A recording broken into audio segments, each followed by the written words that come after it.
Hey guys, my name's James. I'm gonna give this a shot. It's something I've been wanting to do for a little bit of time now, and it's just a matter of finding out which way to do it and how to do it and do it successfully and do it to where I could help to achieve my goal in the end. I'm here to I'm here to share my story. My story is similar to probably many out there. Some are okay with talking about it, some are not. I'm here to talk about mine. I'm here to not be shy about it, and I'm here to embrace it. And my goal is that anyone who stumbles across this video, hopefully it brings anyone some inspiration to their life, happiness, whatever they're struggling with, hopefully it could help them just some kind of which way. The bigger goal is to find that one child who feels like there's no one there to help them and to bring help to them.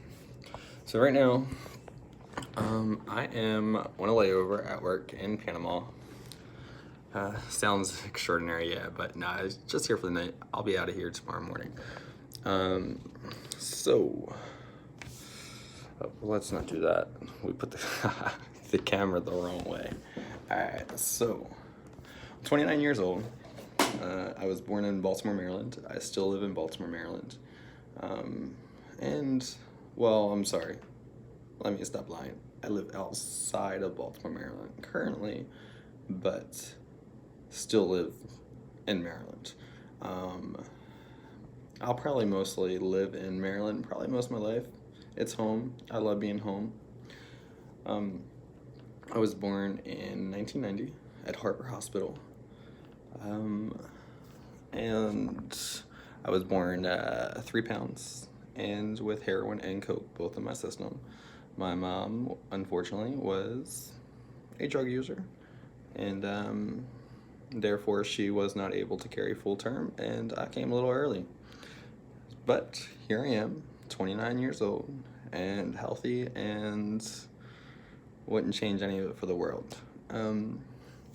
So from there, I don't really know what happened right after mom gave birth. What I do know is I ended up living with my father's parents. My understanding, to my knowledge, to what I have been told, and which there's some playback memories that I kind of remember, but not fully. Basically, I was left in the crib, not socialized with.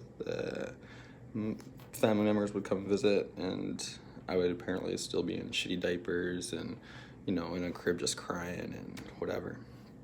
I also had an older brother. His name is AJ, and he's a year older. He was given our father's last name. I was not given our father's last name, and sort of has it thinks that maybe my dad's parents favored my older brother a little bit more because of the last name thing, but who knows? Doesn't matter. It's not important. So maybe when I was about 3 or 4, we were in a house fire. Those grandparents were also drug users, and there's the article, based on the article that there is out there in the Baltimore Sun that I was able to research and find, which I need to redo that because I've lost it since then, but I have it somewhere out there. The article that's out there, to me it sounds like it was kind of like fire bombs, and no one ever really knows what happened. We lived in Pigtown during this time, and Hamburg Street. And earlier that day, someone had tried to set the house on fire, and the fire was put out. It would happen in the kitchen, so they came back overnight, and in the middle of the night, the house came up in flames. I was fortunately thrown out the window first from, I believe, the 3rd floor. My older brother, he ended up hiding in a closet, and my grandparents try to find him. So I was thrown out, then my grandfather went out, and then I don't know what my grandmother and my brother were doing. Well, my brother was clearly hiding in a closet, but they were able to get out and fortunately, my brother, he still to this day has burns on his whole body. He was severely burnt, and but he's okay. He's alive. That's what's most important. And it sucks that he had to grow up his whole life with these scars on his body and the pain that he had to go through afterwards. But anyway, after that, during that fire, I was anywhere between 3 or 4. My father was in jail during that fire, and I do not know where my mother was during that time period. So my other grandmother, my mom's mom, she took me and my brother, and we lived with her for a while. With her is when I started learning how to speak and so forth, and so we stayed with her for a few years, and we went to school, started school and everything. Our father got out of jail maybe 2-3 years after this, and we'd go up. We'd go to him and his parents all moved to Virginia, so Richmond, not Richmond, Newport News. So we'd go to Newport News. We'd visit for the summer. So after the end of summer, we'd come back to Gran's, and Gran is what I called my grandmother on my mom's side. We'd go back to stay with Gran, and we'd go through the school year. And once the summertime, we'd go back with our father. Our father stayed clean for a little while. During this time period, my mom, she was still getting high, running the streets left and right, all over the place. So one summer we went to go visit our father, and our father wanted to get custody of us and take us and so forth. I was probably this time I was probably about 5, 6-ish, and AJ was a year older of wherever I was. So my grandmother and my Aunt Sandy,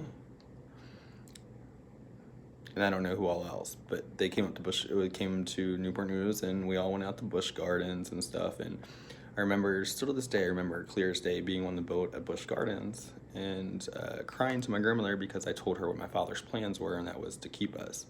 And at the time, I didn't want to do that. I wanted to go home to her, which she was infuriated when she found this out because she had no clue. We were supposed to keep it a secret. My father was going to tell her later. Long story short, they gave us the options of which one we wanted to do. I chose to go back home with my gran, and AJ chose to stay there with our father. Probably the best decision of my life, maybe the worst decision of his life. Through those years, of course, my father relapsed, ended up back in jail. He did get remarried before all of this, and they had a child, which is my younger brother, of course. His name is Jacob. He is about 10 years younger than me, so he's about 20-ish right now, 19, 20. So they had him. He is very healthy, very smart kid. Maybe some dumb decisions now in his old life that I will kick his ass for eventually, but not right this moment. I need to stop saying I'm sorry. It's a bad habit. I need to get into the habit of not saying and I do apologize. I'll get better with it, I promise. It's there. I'm thinking of it. So my there it goes again. All right. So my father, he relapsed. Got married, had another child, relapses. Damn it. So he ends up back in jail, and then AJ ends up with our stepmom Rachel, and Rachel also at this time is using. So now Rachel is using. Dad's locked up. AJ, Jacob are still with Rachel. AJ basically is now taking care of Jacob. I'm still in Maryland, living at my grand's, where at least Gran kept some normalcy, but you still had my aunts and uncles in and out, getting high, and my grandmother basically taking care of me and all my other cousins. So, but Gran always made sure that we got off to school, and she made sure we always had something to eat, and we were clean and had clothes to wear. From there, just throughout those years, I said again. I'm really trying to figure out how to tell this. At any time that any of you have any questions, please feel free to ask me the question, and I will answer it as soon as I read the question. That's a promise. Maybe we'll answer it in a video, maybe we'll answer it in the comments. Either which way, pay attention because you'll get a response. So through school, I was very much picked on. Never played, well, I did try to play baseball. Of course, sucked at it. Had no one really training with me. There's the sorry. I'm gonna get better. So, try to do the whole sports thing. Failed at that. Had no friends in school. Always go home, listen to screaming, fighting, kicking, yelling.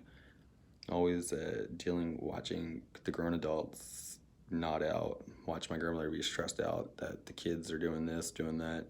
Everyone always in and out of jail. Living the impediment life of white trash. Which, it's okay. If you understand your environment and know how to not become it. The school I went to wasn't the best school. They didn't do a great job of teaching us. On top of it, I did have a learning disability due to being born with drugs in my system, and learned a little slower and needed a little bit more help. Didn't really get it. Never had anyone at home, making sure I read, making sure I did homework. I basically had full freedom. I was out there drinking at 12. I started smoking cigarettes when I was about 14. Started working full time at the end of my 8th grade year. When I was 14. Before that, I'd be out there cutting grass, doing whatever I could do to make sure I had money for clothes, shoes, go back to school with. I was a hustler. Did what I had to do, whatever. I'm glad I did it. Here I am now, and I'm doing good. And I guess it was once I got a little older that I realized, damn, that's a rough ass childhood. I mean, I literally was abused mentally and physically by my aunt. Would go to school, be picked on. I was, called anywhere between faggot, all kinds of different names, G-sucker. My aunt would call me N-word lips, and if there's a name there, I'm sure I've been called it either by a family member or by school. And then on top of it, I did struggle with actually fighting and trying to understand what being gay was, because even though I didn't tell anyone, I did know that I was and didn't really know what it was. And it was rough. Always wanted my mom and dad around. They never were around. My mom, she moved out to Nashville, tried to get her life together. My father moved to Virginia and tried to get his life together. Meantime, they both kept relapsing in and out of jail. My older brother this time is living in a boys' home, taken away from my stepmom. My stepmom is just taking care of my younger brother.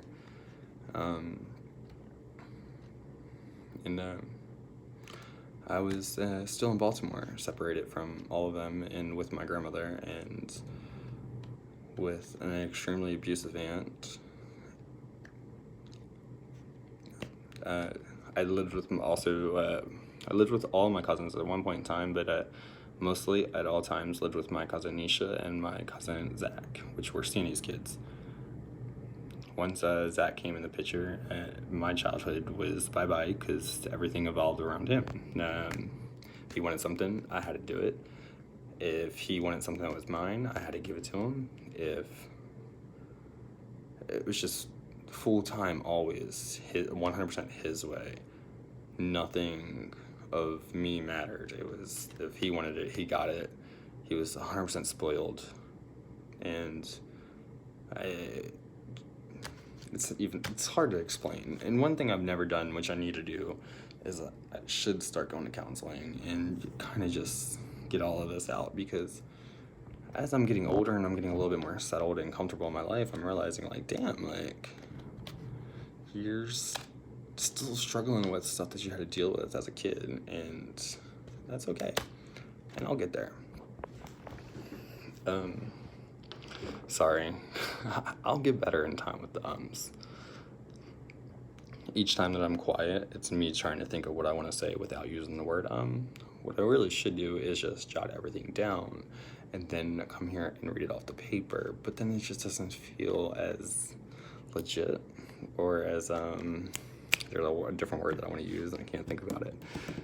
Authentic. Boom. There we go. It's not as authentic. So I really life just sucked, man. You know, I did have girlfriends throughout this time period in high school and middle school. I also had I had a few close friends, not many, a few, which is all that anyone needs.